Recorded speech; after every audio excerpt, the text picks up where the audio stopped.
3 is basically unit 4, 5, and 6. It's all of genetics plus cell cycle is thrown in there as well, okay, and cell signaling. So they're all in there as well. So we're going to do the same scenario. We're going to start out by looking at vocab. It might be easier to have it pulled up on your screen so you can see the whole thing. I posted this as an announcement right before break. It's up to you, but if you can't see my screen super clearly. The circled ones are ones, like I said, somebody accidentally a couple years ago wrote in my main copy, so I don't have a non-circle one. These are just words other people didn't know. Doesn't mean you don't know them. But we'll start out by take a look at this list. Let me know. I can't zoom in, so that's the best I can do. Let me know what vocab you'd like to go over, and we'll start from there.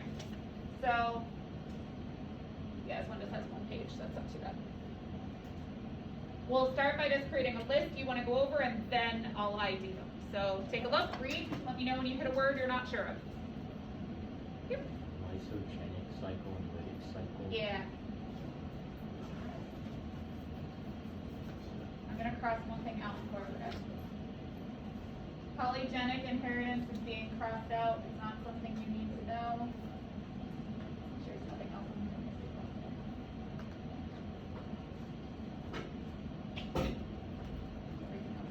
And epistasis you don't need to know. What else? There's got to be more than those two. Yep. It's like the one real Aneuploidy? Yep. Can we just go over all the circle ones? All of the circled ones. Besides like polyploidy. So you're saying other people were onto something? Yeah. Oh, sorry. It's not. Others? Is there anything that's not highlighted at this point you don't know what it is?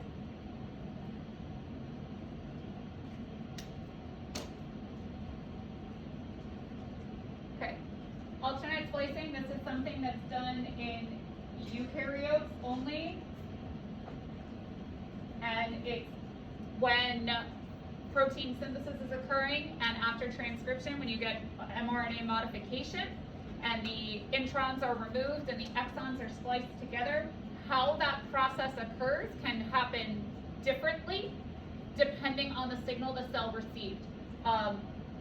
This was a great explanation of how humans, based on the number of proteins humans are known to have, it was thought that humans had to have a minimum of like 100,000 genes. Reality, humans have somewhere around 30,000 genes. They were like, how is that possible? One gene can alternatively splice and actually produce different protein products. This is something, again, that is unique to eukaryotes. Aneuploidy is, anytime you see ploidy, it basically means that you have a misset of DNA. So you're supposed to have two sets of DNA. We're supposed to be diploid. So when you see ploidies, you either have too many or too few. So this is having only one set of DNA. And it's caused by a non-disjunction, which is also on here, so I'll do that one next.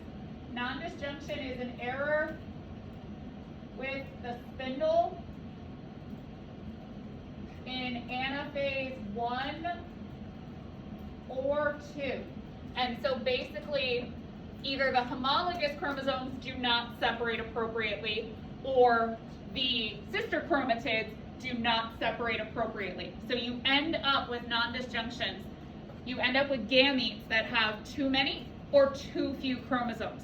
Now, with like so ploidy means the whole set, somy means just one. That's why like trisomy 21 is just you have one too many chromosome number 21s.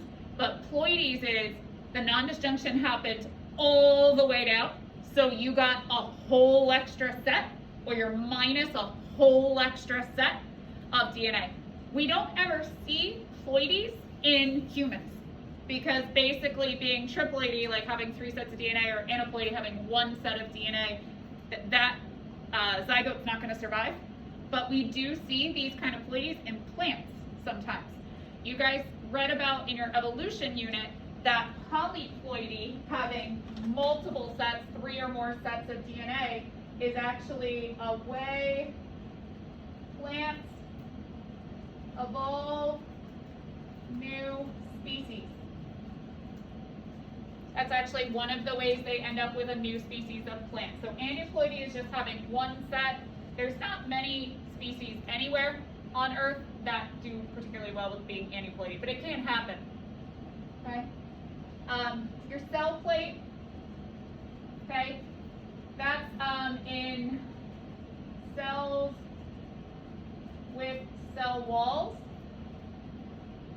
So during cytokinesis, in anything that has a cell wall, a plant cell, a fungal cell, a bacterial cell, they can't have a cleavage furrow. So a cleavage furrow is in animal cells. And what that is during cytokinesis, basically a piece of spindle wraps around the center of the cell and just kind of slowly tightens like you're tightening a belt around a balloon. And it pinches them in and in and in, and you get what's called a cleavage furrow when they looks like a figure 8. And it does that until eventually you have 2 cells. When you have a cell wall, you can't do that. So a cell plate is basically just the construction of a new cell wall right down the middle of that bigger cell. Okay?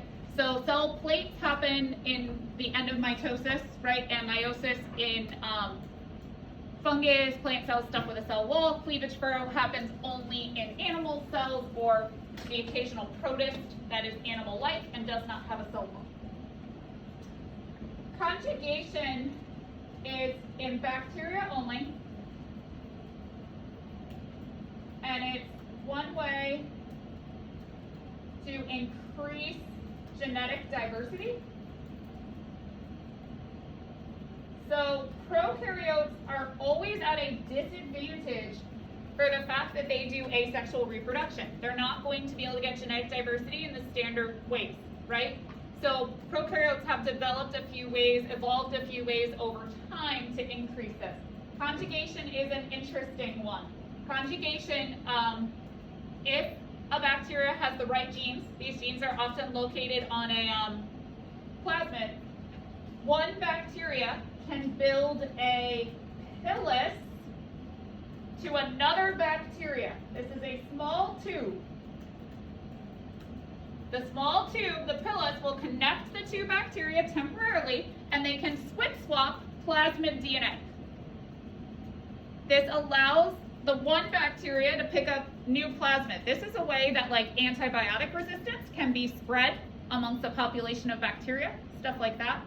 And then they'll switch swap those plasmids, and it's the equivalent of like a sexual reproduction, but it's not truly sexual reproduction. You don't have a new organism or anything. They've just picked up new DNA. It's kind of like plasma is not Yeah, similar. It's a temporary, like a temporary plasmodesmata. Yep, the pilus is only temporary. Not all bacteria can do it, but some can. Okay. The other ways that bacteria, you guys didn't mark these, but just so you know, the other ways that bacteria increase genetic diversity are with transduction and transformation. Okay, we did transformation. That's just when bacteria will pick up DNA from the environment, basically. We did it forcefully, but bacteria can do it naturally. And then transduction actually involves viruses, and that's just basically when a virus infects one bacteria, kills it, and then that virus goes to a second bacteria. It actually takes a little bit of the DNA from bacteria 1 and puts it into bacteria 2. So the virus is actually the vector for mixing and matching some bacterial DNA. I wouldn't worry about memorizing the vocab. It's just an understanding that bacteria, while they're asexual species, do have a way to increase genetic diversity, right? Even though they seem like they shouldn't be able to, there are some ways to increase genetic diversity. Okay. DNA methylation is a form of gene expression control. So that's getting into multicellular organisms needing to specialize, right? You need to make sure cells are only producing proteins for that particular cell type. This is when we talked about operons in prokaryotes. This is when we talked about like all of the genetic expression controls with like enhancers and activators and stuff like that. So it's DNA methylation and it's histone acetylation, which is not on here, so I'll add it.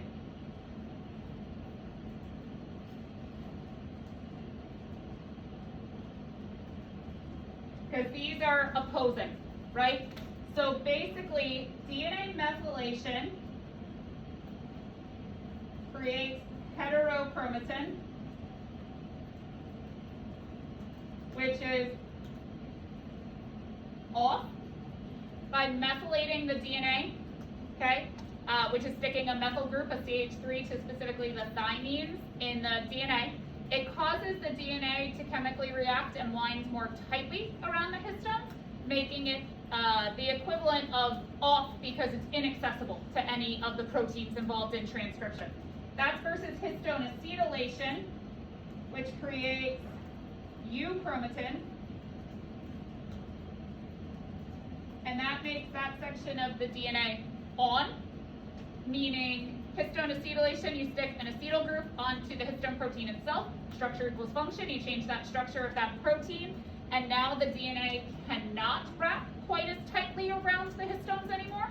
Because of that, it stays more loosely organized, and now the transcription factors and proteins can get in there no problem, so that section of the DNA would be considered on, okay? These two things are going to be unique to each cell type within you. What section's heterochromatin, what section's euchromatin is going to be per, if it's a lung, or if it's a heart cell, or if it's a stomach cell, per you, and that happens during specialization. The study of epigenetics, okay, is looking into the fact of that environment can impact which sections of your DNA are heterochromatin and which sections of your DNA are euchromatin, and that's looking at that environmental impact there. DNA polymerase, I'm a little sad you wanted that one because I thought that was at least one enzyme we all knew really, really well, okay? DNA polymerase is going to be for DNA replication, right? There are two of them, DNA polymerase 1, DNA polymerase 3. DNA polymerase 3 is the one responsible for laying down the new daughter nucleotides during DNA replication. DNA polymerase sucks at its job, right? Sucks for two different reasons. One, it can only add nucleotides to an existing chain of nucleotides. That's why we need primers during DNA replication, because there's got to be something for it to attach to. It can't start. And then secondly, DNA polymerase is directional because it's an enzyme. It can only add nucleotides to the 3' end of a existing chain. So it can only add a nucleotide to the sugar end of an already existing nucleotide. This is what creates leading and lagging strands and like Okazaki fragments throughout the DNA. DNA polymerase 1 is a proofreader. It basically goes through and proofreads that the correct nucleotides have all been added, and if any mismatch has been found, it can go ahead and repair it right there and fill in any blanks that are missing from potentially where there were primers. Okay. Hemizygous is used to refer to XY individuals for sex-linked traits. Because for XX individuals, you can still say homozygous dominant, heterozygous, homozygous recessive. For an XY individual, none of those terms apply because they only have one X chromosome, so they're only going to have one allele. So you instead say they're either hemizygous dominant for a trait or hemizygous recessive for a trait.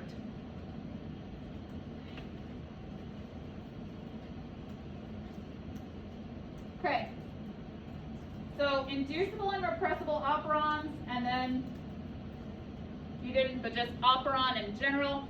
Operons are prokaryotic only.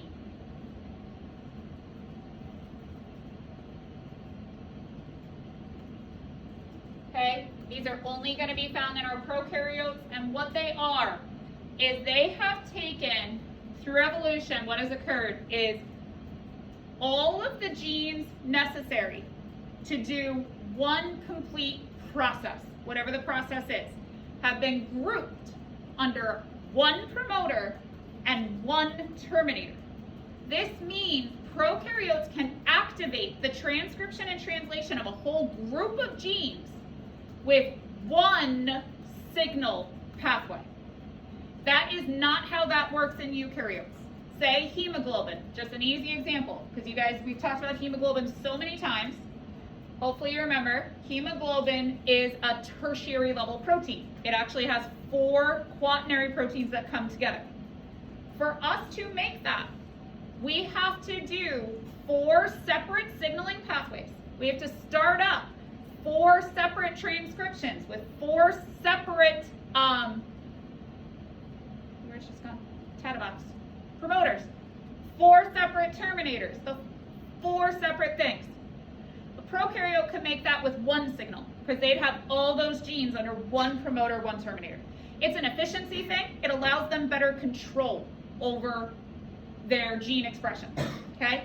There are 2 ways these operons exist. They're either on and can be turned off if need be for things they use all the time, or they're off and if need be can be turned on. That's for things they don't commonly do or use, okay? So which one's which? Inducible operon is off, can be turned on. Whereas a repressible is on, can be turned off. Okay? And what it is on operons, slightly upstream of the promoters, a little region of the DNA called an operator. And there's going to be a protein that physically attaches to the DNA in this region, this operator region, and blocks all proteins from being able to access that region of the DNA. In a repressible operon, the standard condition of that protein is that it is a shape that it can't attach to the DNA, so it doesn't block anything most of the time. But the shape can be modified so that the repressor does attach and it's temporarily turned off. Versus an inducible operon, the natural shape of the repressor is that it is the correct shape for the DNA. It is always attached to the DNA. That operon is always blocked from being transcribed unless a very specific molecule comes in, attaches to the repressor, structure equals function, changes its shape, and then it unblocks it temporarily. The examples we had in class of an inducible operon was the lac operon, the lactose operon, and for the repressible one was the tryptophan or trip operon. So those are the ones from your textbook that you've seen. Okay, kinetochore, that's the protein that attaches to the centromere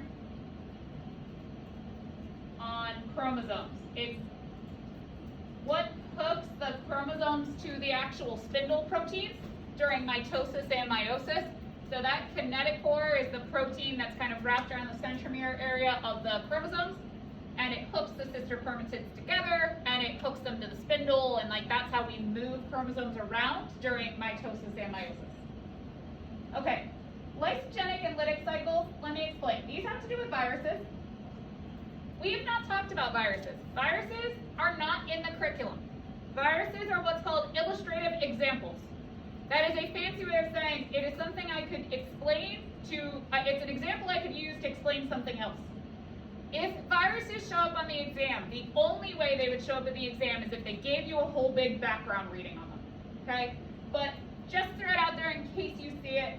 Basically what this is, lysogenic is dormant, lytic is active. Just from your everyday knowledge, I'm sure you've heard that viruses can go dormant in a person's body. You guys have heard of shingles? Do you know what virus you had to have as a kid to get shingles when you're an adult? Close. Chickenpox. Okay? So you guys are probably all in the clear. None of you had chickenpox, I would assume, but I did. So you get chickenpox as a kid, and then basically it moves into a lysogenic cycle. It goes dormant for sometimes decades. And then environmental or life stress can cause it to come out of the lysogenic cycle and go lytic. but because you're so much older, when it happens the second time, instead of being an itchy rash, it comes out as a burning rash the second time. I haven't had shingles, but my parents both have and friends have, and they're pretty miserable from what I hear. Chickenpox wasn't fun either, but at least that was just itchy. It's a little bit different type of fun. Okay. Synapsis. Snap together. That is during prophase 1 of meiosis, when the homologous chromosomes snap into a tetrad. So again, that's during meiosis, during prophase 1, when the homologous chromosomes snap together to form that tetrad. Tetra stands for what? 4. So you'd have like chromosome 1 maternal, copy of chromosome 1 maternal, chromosome 1 paternal, copy of chromosome 1 paternal. They snap together and form a 1, 2, 3, 4 tetrad during prophase 1, because they're going to have to line up down the metaphase plate during metaphase 1 before the rest of meiosis occurs. Telomere. Telomeres are junk DNA at the very ends of linear chromosomes. Okay? So this goes back to DNA polymerase sucking at its job, right? DNA polymerase, remember, can't build nucleotides onto nothing. It can only add them to already existing daughter nucleotides. So we put down primers. But the primers are made out of what? RNA. Can we leave those? No. So they have to be taken out. Well, no big deal. You take them out, and at that point, you already have some daughter DNA, so you can fill in the gaps, right? Yes, for everywhere but the very, very, very, very ends. Because on the very ends of your DNA, right, you got your DNA, here's the end of it. DNA polymerase has to go this way, so that means it would have to attach to something like right here. But we're at the end. There is nothing right here. So there's no way for it to fill in this first little section of DNA on either end of the DNA. So your DNA actually gets shorter every single time it replicates. This is okay because the ends of your DNA are telomeres and they're nonsense. The way I like to think of it is if your DNA is a chapter book, and say every time somebody read the book, you had to tear out the first page, tear out the last page. That's okay if you put a bunch of blank pages in the front and the back. When does it become a problem? When you run out of blank pages, all of a sudden you're actually tearing out chapter pages. That's a big key to why they think aging occurs, is that it's related to you've started to like eat into functional DNA. You've run out of telomeres. Okay, did you see any others on there or think of anything else while I was going over those? Yeah. Can you go over like the non-disjunction in like meiosis 1 and meiosis 2? Sure. So non-disjunction in meiosis 1 and meiosis 2. So I'm gonna like draw it down here. So in meiosis 1, I'm just gonna give you one chromosome because it's just an example. You know it would happen on a larger scale. Okay, you'd have your tetrad, right? In anaphase, so this would be in like meta 1, right? And then in ana 1, oops, a lot of A's. What you should see is you should see one chromosome going to the one side and one going to the other, heading towards the poles. What happens in a non-disjunction in ana 1 is we get this. They didn't separate at the appropriate place in the tetrad, and we have unequal distribution. So this is bad. That's a non-disjunction. That would be a non-disjunction at anaphase 1. If this happens, all 4 gametes are going to be affected, right? All 4 will either have too many or too few, one too many or one too few. Versus, okay, in if we make it through if we make it through anaphase 1 correctly, right? And that goes on and makes it all the way through telophase 1 and cytokinesis 1, we'd end up with this, right? We'd have 2 separate cells that each have a chromosome, right? And then this would be meta 2, where they're lined up in the middle. And then during anaphase 2, what we should see is this, right? But what if we get this and nothing? Okay? So again, this one's a problem. This is a non-disjunction. The difference here is this cell is fine. These 2 gametes will be fine. These 2 will not. One will have 1 too many, one will have 2 few. So if the error occurs in anaphase 1, all 4 gametes have non-disjunctions. But if the error doesn't occur until anaphase 2, only 50% of the gametes will have an error and 50% won't. Non-disjunctions have been tied to increasing with age, particularly maternal age, but they have had some ties to paternal age too. Right around 35, from there on, there's an exponential growth rate in potential non-disjunctions that occur in gamete formation.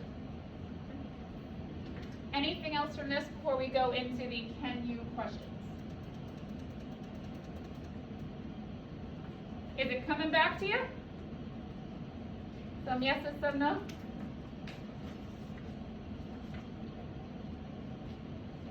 So these are the people, right? You can look over that at your own leisure. Remember, they would never ask you to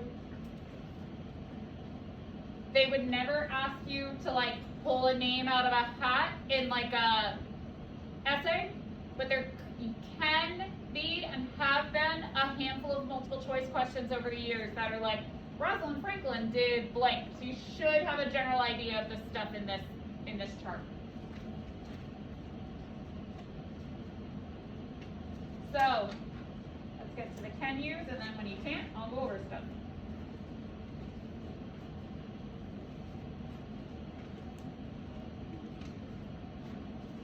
Okay. We're on page 78 for those that are going to be watching on video.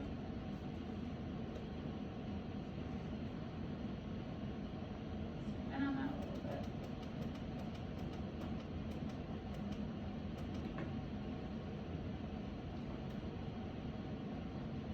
Okay, I'll go slowly and I'll check off any that you'd like me to come back to. Can you guys describe the experiments that helped to uncover the structure of DNA? That's Watson and Crick. You understand that they were involved. You understand Rosalind Franklin with X-ray crystallography was involved with knowing that it was a double helix and the size. That's understanding Chargaff, figuring out that A went with T and C went with G. If you're not sure, go back through those infographics we made as part of your studying, right? That'd be a good idea because those kind of summarized all of that information. Can you explain the structure of DNA? You gotta give me a yes or no. Yes, good. Can you explain the process of DNA replication? Yes. Can you explain the role of helicase? DNA polymerase? DNA ligase? Can you identify the electron acceptors in the different energy capturing processes? Throwing in a little tie back to photosynthesis and cellular respiration. Unsure. We'll come back to that. Can you compare and contrast the formation of the leading strand and the lagging strand during DNA replication? Yes. Can you guys explain the cell cycle? G1, S, G2? Can you explain what cytokinesis is? Is that a yes? I didn't see that. Can you compare and contrast the process of cytokinesis in an animal cell versus a plant cell? That's the cell wall thing versus, that's the only difference. Can you describe the daughter cells of mitosis? Are they identical to each other? Yes. Are they identical to the parent? Yes. How many do you make? 2. Good. Can you describe the general actions of prophase, metaphase, anaphase, telophase? General. We're not asking for detail. Can you compare and contrast mitosis and meiosis? Question. Are the daughter cells of meiosis identical to each other? The daughter cells in meiosis identical to each other? No. Are they identical to the parent? No. How many do they make? 4. Can you explain the cellular events of meiosis? Pro-meta-anatilo 1, pro-meta-anatilo 2, 2 divisions because we're making gametes which are haploid or only have half as much DNA at the end. Can you explain synapsis? We used to know that. What about crossing over? You still good with that? Can you explain how crossing over and independent assortment contribute to genetic variation, along with, what's the last one? Last one that causes genetic diversity.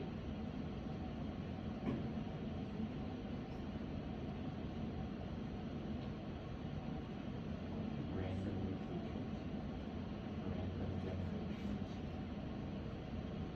And Random fertilization. fertilization. Good guesses though, you're playing good hangman there. Crossing over, independent assortment, random fertilization are the 3 ways that meiosis creates genetic diversity. Those are things, that is something you should know, those 3 things. Can you explain how traits are inherited? That's explaining maternal provides one, paternal provides the other, right? You're either homozygous or heterozygous for any given trait. That's good. Okay. Can you compare and contrast Mendelian genetics, incomplete dominance, codominance, multiple alleles, getting rid of polygenic, getting rid of stasis, sex-linked, and linked traits? Do you want to hit that one again? Okay. All right, so let's go back up. I don't know why this question's up here, but we'll hit it real quick. This one feels like a weird outlier in this unit, but that's fine. Identify electron acceptors in the different energy capturing processes. That's during cellular respiration and photosynthesis. It's asking at the end of the electron transport chain, what is the final electron acceptor?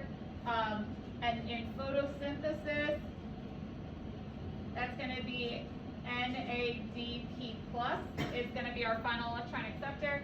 And in cellular respiration, that's going to be oxygen. Okay, not sure why that question's there though. Okay.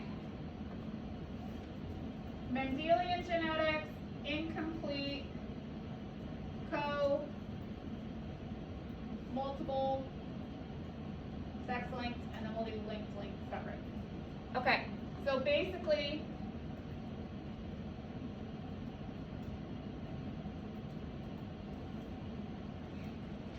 fail. So let's try it. Right? For standard Mendelian genetics, you have 2 alleles. You can either inherit both dominant ones, both recessive ones, or one of each from a parent, right? These 2 are going to be the same. This one is going to look different, right? To be the recessive, you have to inherit both recessives because in standard Mendelian genetics, being recessive indicates that the protein being produced is what? Non-functional. And the reason the heterozygote is identical phenotypically to the homozygous dominant is because having just one functional set of protein, one functional allele, is enough to identically mimic a homozygous dominant phenotype. Okay? Then we get to incomplete dominance.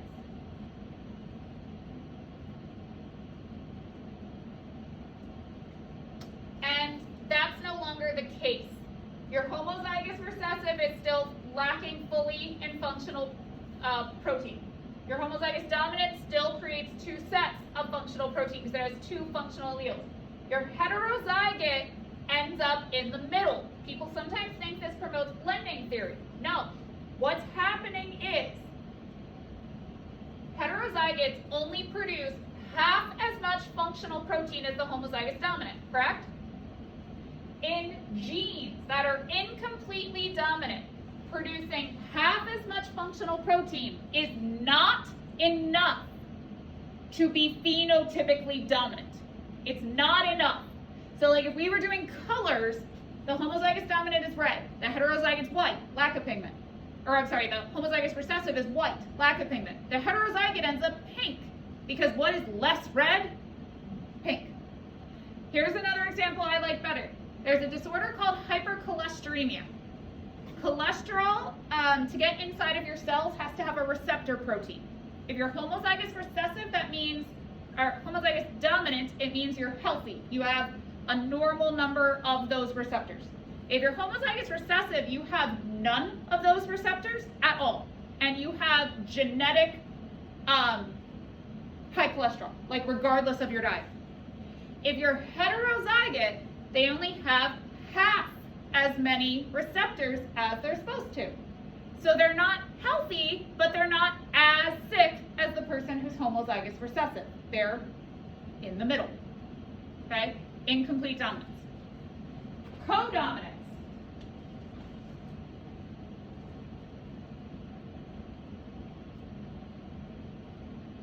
No lowercase letters. Why no lowercase letters? Because nothing's recessive. In a typical recessive, allele forms came from where? All alleles came from where? Doing what? How do we get different versions of the DNA? It mutated, right? So we think of mutations creating alleles that are always non-functional protein, recessive. But sometimes the mutation just creates a different but equally functional protein. Different but equally functional. And that's going to give us codominance.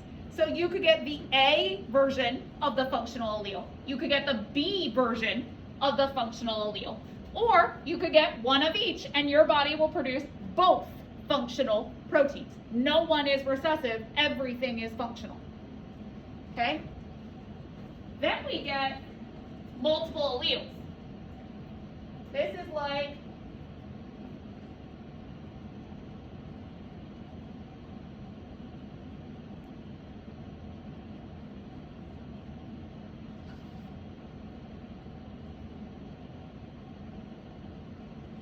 blood type. So again, alleles came from mutations. There is nothing out there that says a gene can only mutate once. You can have genes that have 3 allele versions, 4 allele versions, 5, 6. The more allele versions that have, the more phenotypes you're going to have, the more potential variation you're going to have. We have this with things like hair color and skin tone are controlled by multiple alleles and multiple genes. Okay, blood type is a great example of having multiple alleles. There's the A allele, the B allele, and the O allele. Now the thing is, when you get into multiple alleles, you're usually going to also be dealing with some codominance, because we can't have multiple of them that are non-functional. We just call them all recessive. So if blood type, the A is functional, the B is functional, O is non-functional. So A and B are codominant over type O, which is the non-functional recessive. But we have to write it in this weird way because we have to use so many letters, but we want to indicate it's all still the same gene. It's all still blood. Okay, and then we have sex-linked, which is obviously our XX and XY.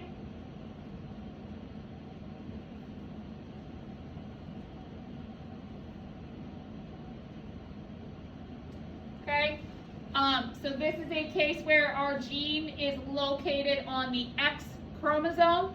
For people, individuals that are XX, it's just standard Mendelian inheritance. But if you are XY, it complicates things because you're hemizygous, you only have one copy. This means it is more likely, statistically, for XY individuals to inherit recessive disorders that are sex-linked, okay? Because they only have to inherit the recessive allele from one parent instead of both, like the female, so it's going to be more likely. Now, which parent dictates the genotype of an XY individual for X-linked traits? The mom, because that's where the X's come from, because the Y came from dad. Questions? Okay, then you just have straight up linked traits.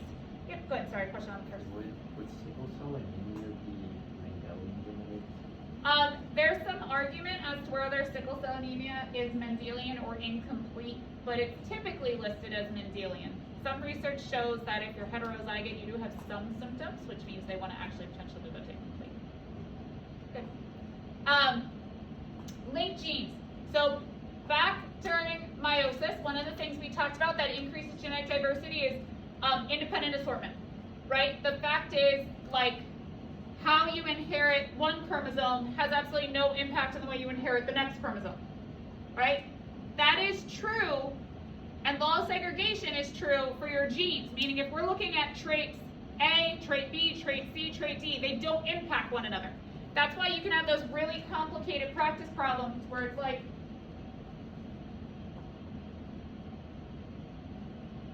that's the parent, and they're like, what's the odds of getting it all right? And you can just break them down into 5 individual Punnett squares, unless 2 of the genes are linked. Linked simply means 2 genes are on the same physical chromosome. Since they're on the same physical chromosome, unless crossing over happens in between them, they are traveling as one unit. So one does influence the other. Questions on this?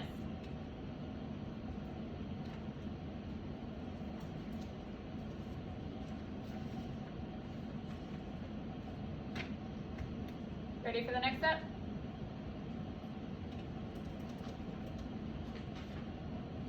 Okay.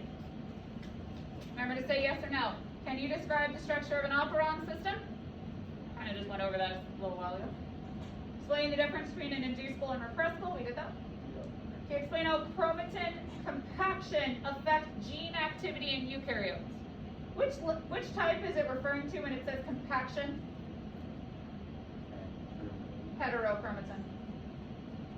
So it's saying like heterochromatin is so compact that the proteins for transcription can't access it, so the gene expression stops. Can you describe how DNA methylation and histone acetylation affect gene activity? We just went over that with the vocab. Can you explain how the RNA transcript is altered to the RNA in eukaryotes? 3 things happen. What are the 3 things that happen to mRNA before it can leave the nucleus? Splicing. Tracking. 5' cap. Poly A tail. And then the 5' cap and the poly A tail has 3 uses. Help leave the nucleus. Help attract the ribosome. Help prevent mRNA degradation. Good. Okay, next one up. Can you explain how alternate splicing occurs in eukaryotes? We talked about that already. Can you discuss how alternate splicing and end cap removal can be used to regulate gene activity in eukaryotes? That is talking about the fact that one of the ways we regulate gene expression is if we've gotten to the point that we create the mRNA, it's going to be translated. We can't let it translate literally forever, right? That would mean every time we turned on transcription, translation would just go until we die. That's not the point. So mRNA has a lifespan in the cytoplasm before small non-coding pieces of RNA attach to it and break it down. So that's what it's talking about. Cutting it up or breaking off the cap means that mRNA will stop being translated. How long the mRNA lasts within the cytoplasm depends on the gene it is, right? But genes are not translated forever, and enzyme-like pieces of non-coding RNA are responsible for breaking down mRNA. Which part can't you read? Help attract the Ribosome? okay. Sorry. Okay. Can you describe how transcription factors and control regions affect gene activity in eukaryotes? That's talking about, well, so transcription factors have to be activated at the end of a cell signaling process. So reception, transduction, response, we need the response to be that you're turning on, usually through phosphorylation, a transcription factor. And then in eukaryotes, we also have enhancer regions and activator proteins. These are proteins that specifically have to attach to the DNA in a particular location or transcription won't start. That again helps ensure that you're only producing the correct proteins for that specific cell, because that cell will only have activator proteins for genes they're supposed to make. You're not going to be able to turn on and transcribe a gene for a heart inside of your liver, because you're not going to have the right activator proteins to match up to the enhancer regions on the DNA. Good? Ish? See what's next.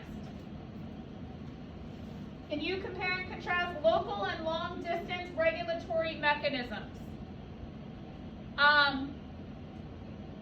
That's getting into signaling, right? Local signaling versus long distance signaling. If you remember, like autocrine is actually one cell sends a signal that signals itself. It produces a signal that it itself reads, versus paracrine, that is when the signal is only received by cells in the immediate area. That's like, say, if you cut yourself, the injured cells will notify the cells right around it, like, oh crap, I cut myself, okay? That's versus endocrine signaling, which means it has to actually involve the bloodstream. So that means you're signaling across long distances.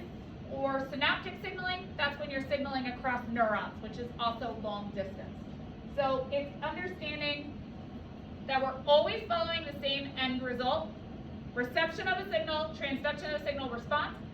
How far the signal has traveled to get to the cell depends on the individual situation at hand. But it could be literally as local as the cell itself made the signal, to as long distance as the signal was made in a completely different part of the body and had to travel through the bloodstream to get there. Remember with signaling, there's little fear you'll ever missignal the wrong cell, because signals and receptors have a lock and key fit like enzymes. So you could just dump the signal molecules into the bloodstream and there's no fear they'll go to the wrong cell, because they would just kind of bounce back off because they don't have anything to attach to. Okay, this is a good one. What is the difference between a protein-based hormone and a steroid-based hormone in terms of how they are received? The protein has an extracellular receptor in the membrane, whereas the steroid hormone has a receptor inside of the cytosol, the cytoplasm. Good. So proteins are going to meet their receptor on the cell membrane. Steroid hormones are non-polar with a receptor in the cytoplasm or cytosol. Cytosol shorter. Yep, so that's the only real difference. What are the really only examples of steroid hormones? Testosterone and estrogen. Okay, those are really the only ones we ever talk about. They're the most common ones, so it's good to have those somewhere in your mind as great examples, because basically almost every other hormone in our body is going to be protein-based. Okay, so there's very few. The one benefit of the steroid hormones, like testosterone and estrogen, work on a lot of different cell types. Like they have receptors on many cell types. And the fact that they're lipid-based means they're kind of like a longer lasting, so it's easy to keep them in maintenance levels inside of your body. And everybody has both. Regardless of your XXXY, we all have both, it's just percentages. Questions on anything else on there? Yeah. So how does the cell know like the RNA strand is too old? It's not a knowing thing. That's an interesting way to put it. So they don't, basically, the non-coding RNAs will try and break down mRNA the moment it's in the cytoplasm.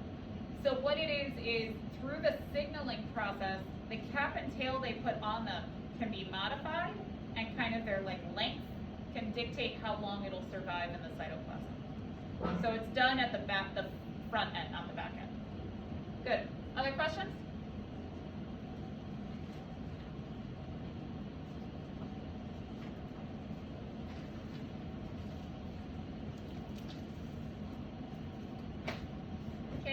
explain how mutations occur?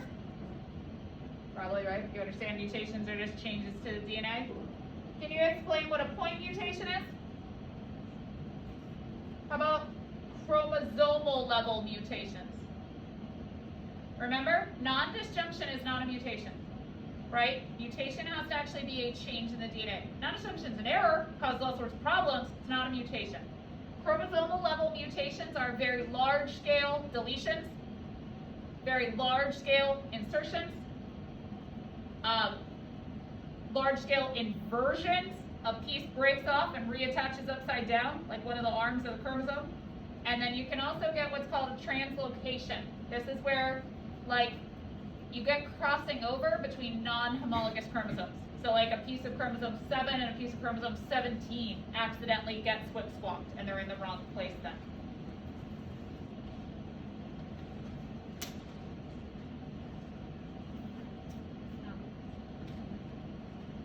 Okay, good. Thank you. Oh, you're welcome. Fresh. I hope it tastes good. Thank you. Bye.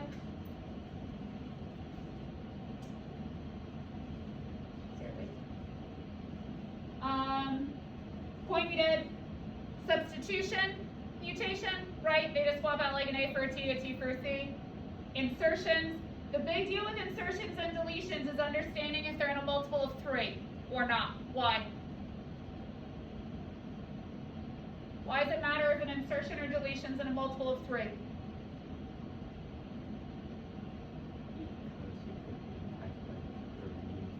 It's all about the reading frame. Multiple of 3, every 3 nucleotides is 1 codon, which equals 1 amino acid. If your insertion or deletion is in a multiple of 3, your reading frame doesn't change. If your insertion or deletion is not in a multiple of 3, your reading frame is off by 1 or 2 then, and therefore every codon going forward is incorrect. This can lead to either a missense or a nonsense mutation. Missense just means they're all wrong. Nonsense can be really bad, because that means your reading frame shift has put a stop codon where it's not supposed to. Point mutations and substitutions can both create what's called silent mutations. What's that mean? Codes for the exact same amino acid, because there are 64 possible codon combinations, but there's only 20 amino acids, so there's a lot of overlap. Okay, we talked about non-disjunction, we talked about aneuploidy and polyploidy. We talked about inversions, deletions, and translocations. We talked about the 3 ways that meiosis provides genetic variation. Do we remember them? What were the 3? Random fertilization and independent assortment. Nice job. Understanding that technically all variation, all of it, originated as mutations. Because we only got allele forms, which allow for crossing over and all of that, because of mutations. So if you ever got a question that said, like, what's the origination, of variation, it's always mutations. And mutations are random. Not to destroy you for this test, but after, maybe I'll show you. There's an interesting article just recently published that they think mutations might not be truly random anymore. It's a mind-blowing paper, but I don't want to do that to you before the AP test, so maybe later. Okay. Random fertilization. Okay, we talked about transformation, conjugation, and transduction. Those are only in who? Bacteria. Yep. So they create their own version of variation without being sexually reproducing species. We don't need to know about how viruses reproduce. Like I said, they removed viruses from the curriculum. They're now just what I said called illustrative examples. So like it could show up in a background reading, but you're no longer required to walk in understanding how viruses work. Okay. Questions on any of that business? Keep rolling. Yeah. What's it called when an amino acid gets replaced, but it's like the same class? Sure. So that doesn't have a specific mutation name. Like it's not like silence, missense, nonsense. I think it's technically a nonsense mutation still, but that's a good point. A mutation that replaces a non-polar amino acid with a non-polar amino acid is not going to be as severe as a mutation that replaces a non-polar amino acid with a polar amino acid. So there's no specific name, but if they were asking you like, well, what's the impact on this protein's function, you'd say minimal, maybe even none, because it's still going to fold up the same way versus not going to fold up the same way. Go like the reframe, everything like that. Sure, so basically like,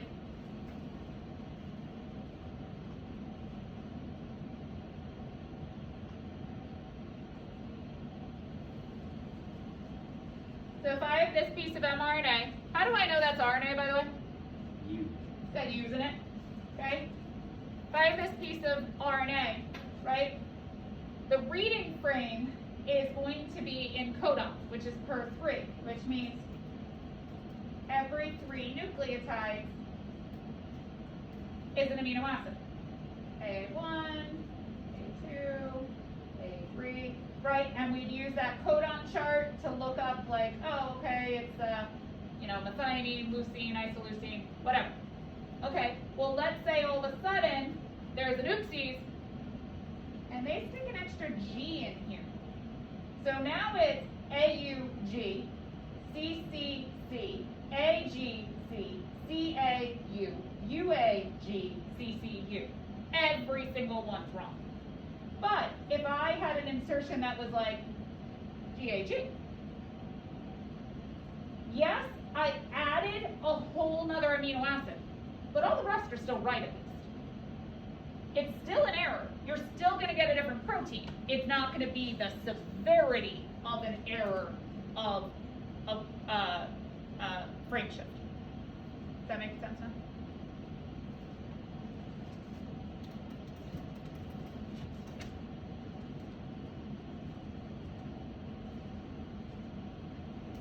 All right. Can you explain the difference between a secretory cell, and target cell?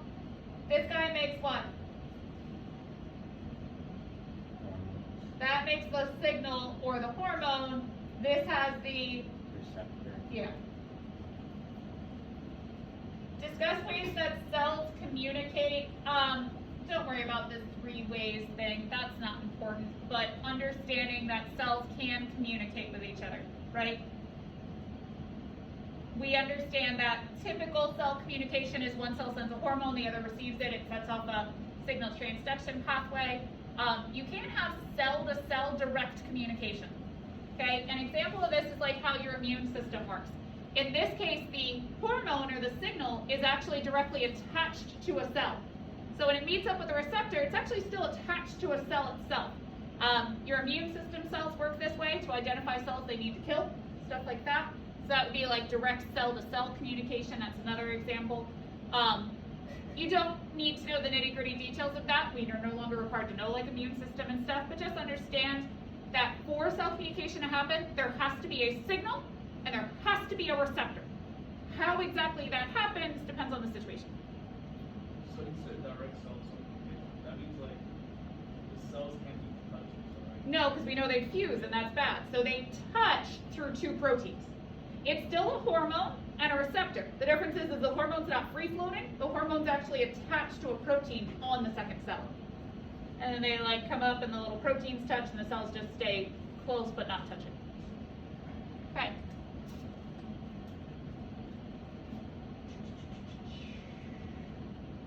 You don't need to know how plants and animals communicate. That's again, it used to be something they required. Now if it came up, it would be background information. Plants do communicate. They don't make plants and animals to each other. By the way, they do to themselves. How do plants communicate with themselves? How do animals communicate with themselves? They don't need like to go talk to a plant. All right, signal cascade. That's understanding like once the reception portion of signal transduction has occurred, right? It's that handoff, it's that baton, but also remembering it's amplifying at every step, almost exponentially at every step. Yeah.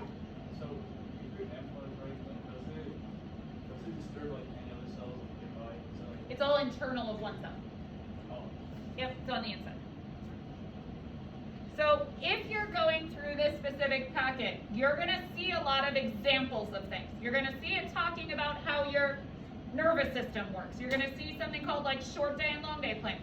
Feel free to read them because they are all what's called illustrative examples. They're examples of how communication works in a specific organism. Don't memorize it though. If you're going through it, read it as like a, I understand how that's an example of this, not in a, oh God, I've got to memorize those details, okay? Could it be useful to do it? It doesn't hurt, because then if it is the example they give you, you're going to be like, oh right, I've already seen that this is an example of this. So just know when you're going through this, don't be like, oh great, there's a bunch of stuff in here I don't really need to know. No, it's just examples of ways different organisms do cell signaling. Okay. So some of this you do not need to know anymore. So let me go through a lot of this is stuff that they eliminated. We used to have a unit on behavior, and they took it out last year.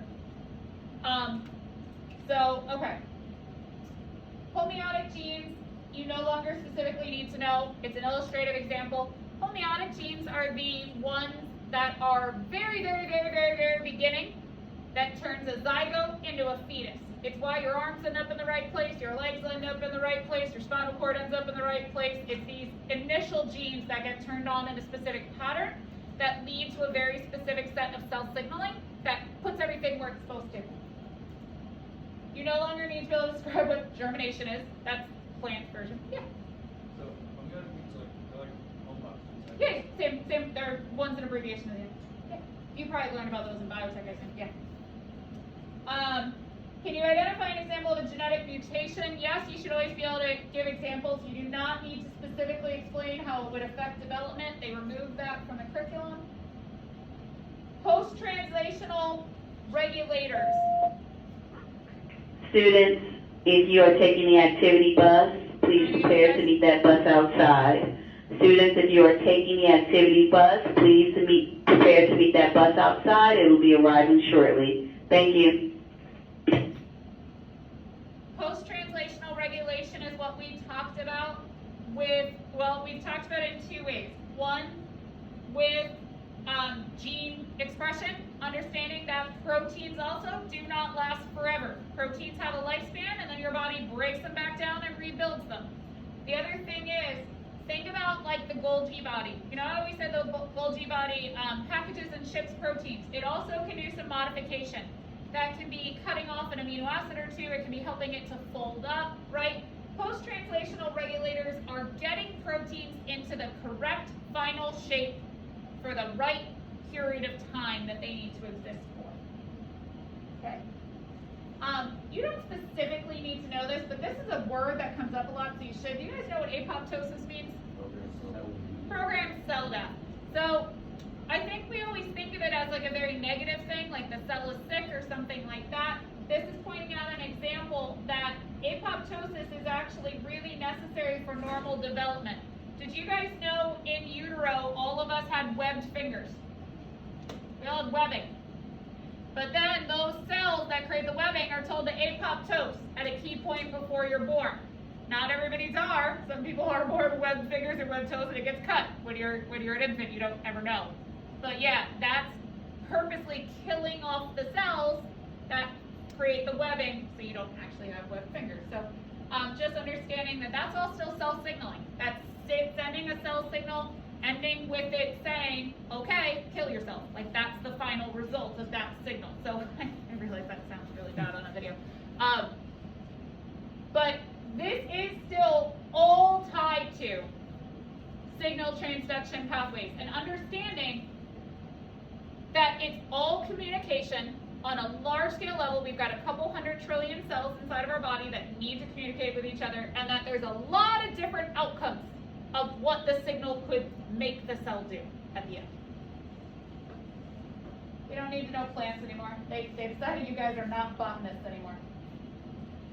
You do not need to describe how melatonin works, but you might want to read up on that for personal reference if you ever want to know just why melatonin has anything to do with your sleep. Does anybody take melatonin? Do you have any idea what it does?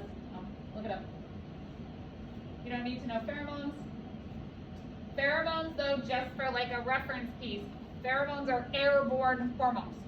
So they're signal molecules, but they're airborne. Humans, despite every ad of TV for perfume you've ever seen anything, humans do not emit pheromones. We don't. We are not a species that does that.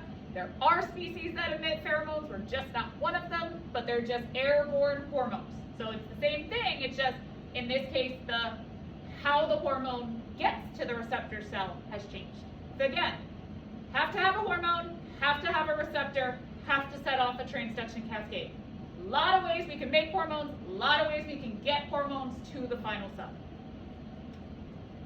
Describe a signal transduction pathway. Reception, transduction, response. Reception, transduction, response.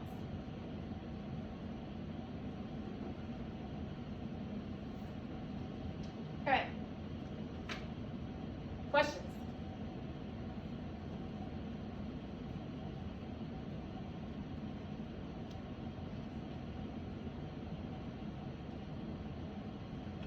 There are some practice. Are there any multiple choice? Did anybody go through this ahead of time? Did anybody get a chance? If not, we could just go over it any other time. So, next week's the last week, yeah? Or did I set one up for May 5th? I don't even remember. Anybody know? It's fine. Definitely have one next week on Big Idea 4. Big Idea 4 doesn't really coordinate with any unit. Big Idea 4 goes across the entire curriculum. And then in class, we're going to be doing more specific review on content and practice FRQs. Questions for me? That's all I got for you, people. No problem.